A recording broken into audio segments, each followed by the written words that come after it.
Hello, everyone. This is Mr. Informal back with a new edition of the Mr. Informal Podcast. We are on podcast number 48. I hope you are having a great weekend. And just so you know, this is Mr. Informal. As you know, there was not a podcast last week because it was slow news. Nothing really was happening in the world of Earth, so to speak. But as of late, on March 25th, we got some big news happening, and that would be the first topic of our podcast. It would be Virgil Abloh becoming the artistic director for Louis Vuitton menswear. Another one is Apple buying Bose. That is interesting. That's absolutely crazy. They bought Beats and now they bought Apple. The brand champion. Is it becoming cool after multiple collaboration? And then last but not least, I want to talk about something big here. Brands hiring brand ambassadors or hype instead of real designers. That's going to be interesting take. Hopefully you learn something because it's going to be a long podcast or maybe not. And so this is the Mr. Informal 48 edition podcast. Let's go ahead and start it out. So on March 25th of 2018, Louis Vuitton have announced that Virgil Abloh will be the artistic director for Louis Vuitton menswear after the departure of Kim Jones, who was the previous menswear designer for Louis Vuitton. So, Virgil Abloh's own brand is Off-White after multiple season presentations and also multiple collaboration with Nike and other brands out there, notably mostly Nike. He sadly became the artistic director for Louis Vuitton menswear, and this is quite interesting to me, and I was absolutely surprised that Louis Vuitton chose him instead of other designers out there. Now I'm gonna use the word designer here, and this is not the only other brands that are out there. I know Alexander Wang was also the designer menswear. The director, and I can't remember, was it Balenciaga or Givenchy, one of those. So certainly he's not the only one. And also Public School NY also was handling DKNY while they were also handling their own brand too. So this is not something new to the industry, but to pick Virgil Abloh, who is so young in the industry, is quite surprising because you would think, as established as Louis Vuitton in the world of fashion, they chose someone who's young. Now, is that bad? Not really. Now, Kim Jones was also young, so it's not really that bad. But I have always said time and time again that Louis Vuitton menswear design was not strong, was absolutely not strong compared to the female designs or the women's wear. And do I blame Louis Vuitton? No. I should blame them because they're the one who hired people like Kim Jones, and I thought that Kim Jones designs were not even that special to me. It basically is too conservative, and I think that Louis Vuitton has enough power to take risk, but for some reason, or maybe it was Kim Jones' responsibility, that they were not pushing the envelope of the menswear design in LV. Now, let's bring in Virgil Abloh based on his design. Now, do I see something different? He has something unique to his own design, but would that translate in Louis Vuitton? That would be the big question. Would his unique takes, viewpoints, designs, technicality, would that translate into a Louis Vuitton design? I cannot answer that because I really don't know what he's gonna come up with. I would love to see the first line, the first season, the first presentation of his menswear design before I can make that assumption or even guesses. But it is surprising that he is young in the industry. Do I see him as a designer, a real designer? I say no, because I haven't seen anything from him that tells me that, you know what, this guy is a real designer. Now, I would have loved to see if Rap Simmons or even Rick Owens be the artistic menswear designer for Louis Vuitton. That would be something else. I would love to see that, but obviously it didn't happen because Virgil Abloh was chosen.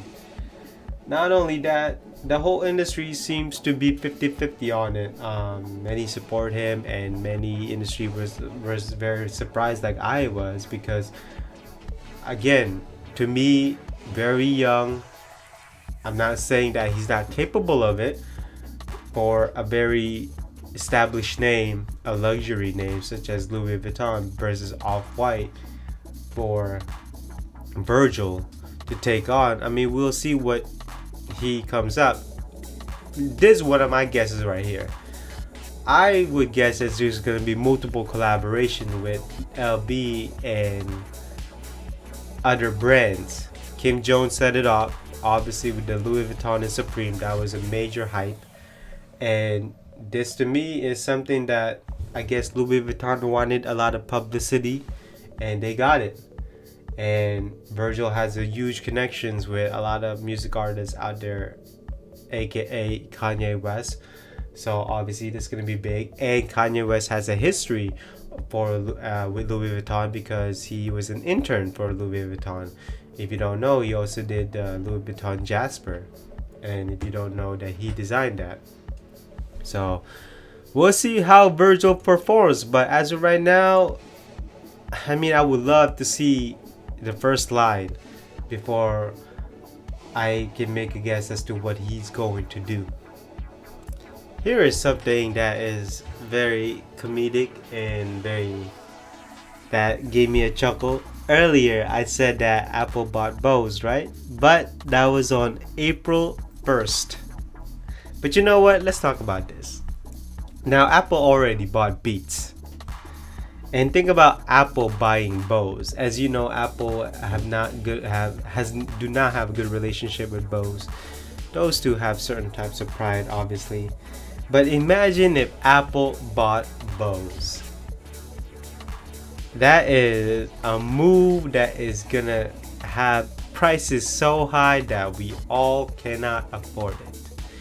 Not only that, we all know that both companies have pride, so there will be internal problems and also a lot of headbutting and management issues. But for the sake of pricing, profits, and also the name, it will certainly be a strong one. And how much would Apple have to pay to buy Bose? I'm looking at maybe $100 billion. Actually, no, I take that back. $500 billion. The name Bose is pretty strong, and that's not something to make fun of or even be light at. And imagine if Apple bought Bose and look at all the stores. You know what? Let's remove all these other brands of headphones and let's just put Bose on there. It's going to be absolutely madness. Think of all the headphones and think of all the noise cancellation by Apple and technology that they have done. Heck, think about all the noise cancellation that can be integrated into Apple iPhones, iPads. That would be an absolutely great technology, and the portfolio and the patent portfolio that Bose holds in audio is absolutely great. And if Apple owns that, Apple would probably sue a lot of companies. So I am glad on April 1st that was just a joke. So the third topic for today is Champion clothing. Champion is basically a performance sportswear. What I mean by sportswear is it was mainly made for sports, active lifestyle, and fitness. But as of year 2018, they are been on a roll with multiple collaboration from Japan, Beams. We are looking at with Virgil Abloh, the recent art hired by Louis Vuitton with Urban Outfitters. I mean, Monkey Time, a kit from New York, Prada. I mean, even in street fashion, Champion is becoming cool. Woodwood have also collaborated with them. Carhartt have collaborated with Champion. I mean, that is absolutely crazy, and that's just on for 2018. I mean, this brand is certainly becoming the trend right now. So let's get back to the question: is Champion becoming cool?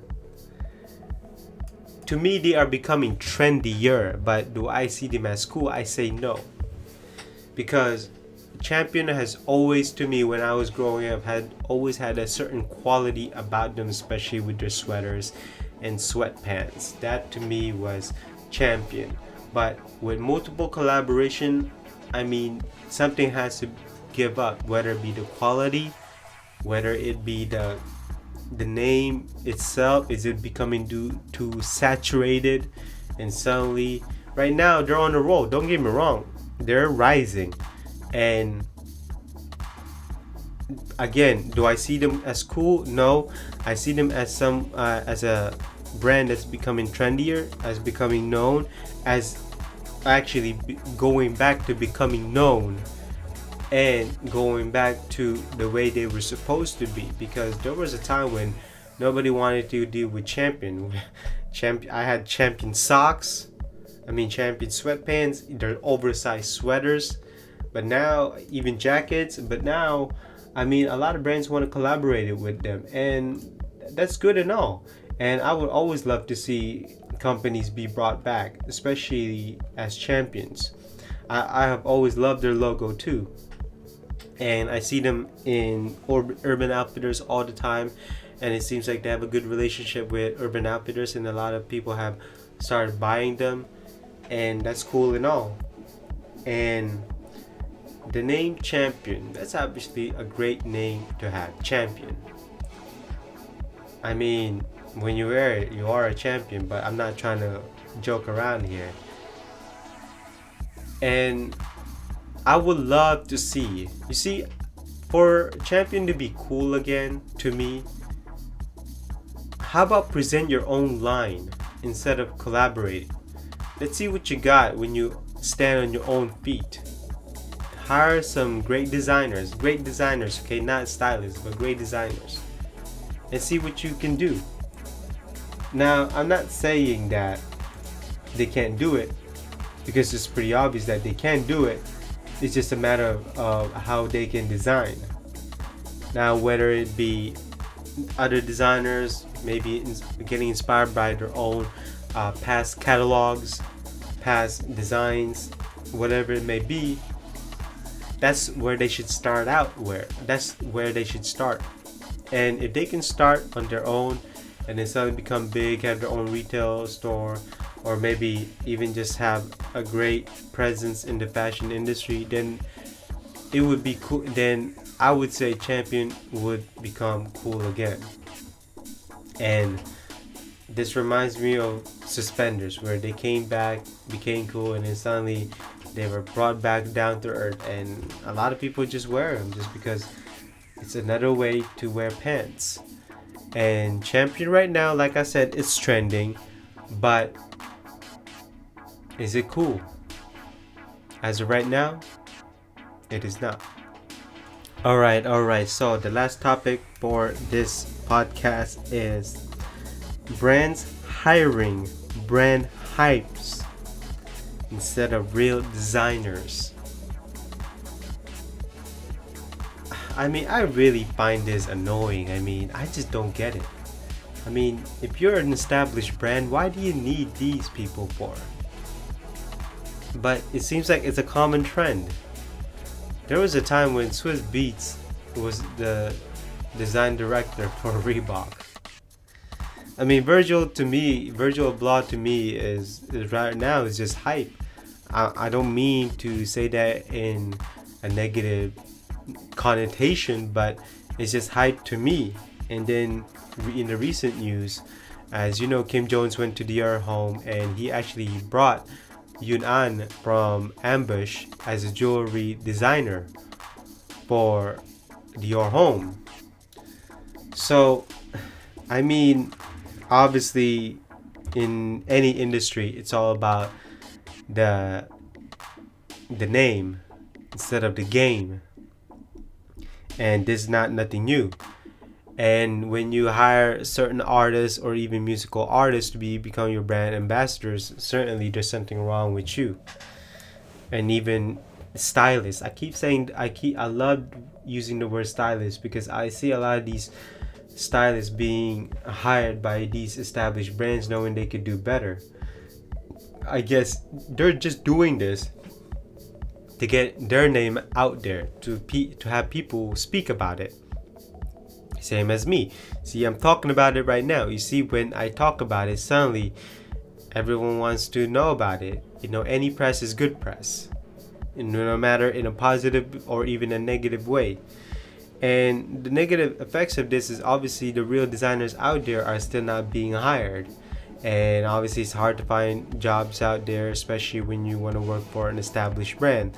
But when you have the name and the fame, suddenly you have that exposure, and that's what a lot of brands are wanting for. So when a lot of brands hire you as their brand ambassadors or even a designer for the brand, suddenly what about the other designers out there who work their tail off to want to be designers and to want to be hired and to actually design for your company? I know A$AP Rocky was also a brand designer. I forgot a creative director, but I forgot what company. But that's exactly what I'm talking about. I mean, not every artist, or actually most artists, are not built to be designers. They're just built to be stylists and also give you opinions of what they like and what do they not like. But in this way, or even in this time, it's all about the name, the fame, and so people speak about it and people talk about it and people market and people react to it. And so when it becomes a fruition and their collection comes out, you kind of realize, okay, what was brought that was not brought before. And since nothing was new came out, suddenly people question, why did they hire these people? And it all comes down, I mean, obviously it's not just the artists themselves, it also comes down to these brands hirings. And as of right now, a lot of them are not very smart if they're only hired people to have the name and the fame. And so that way they can actually get on top of the game, but that's not happening. Now, there were some hire that didn't work out, that there were designers, such as the two designers from Public School NY. They did that DKNY, and obviously that did not turn out well. Same with Alexander Wang. Again, I cannot remember whether it be Givenchy or Balenciaga. That did not end well. And what about Dior Home? Was the hiring of Kim Jones good? Well, we won't know until we see the first few collection that's out right now. And look at Pharrell. Now, I'm a fan of Pharrell and Chanel, but I mean, having brand ambassadors as Pharrell, even creating some designs here and there for Chanel, I'm not entirely sure if that's a good mix or not. I think that Pharrell is better off creating something new.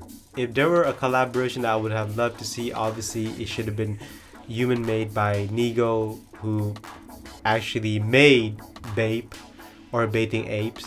And so I would love to see the collaboration between those two again, even though they have collaborated before. But it's always interesting as to what these brands always hire. I mean, I would just love to see these brands just hire somebody who's not known and just get it on with it. I mean, why do you need the name? All you need is the game. If you can design, then the market will react to you. It's not even that bad to hire somebody who's new. But I mean, money make the world go around, and so is fame. And so that basically concludes this Mr. Informal Podcast number 48. I hope you learned something today. And obviously, I hope you have something to talk about today. And I know that it's been a lot of things switching up in the technology world and even in the fashion world. And those two are just my favorite industry to talk about. And so, this is Mr. Informal. I will see you in the next podcast. Bye-bye.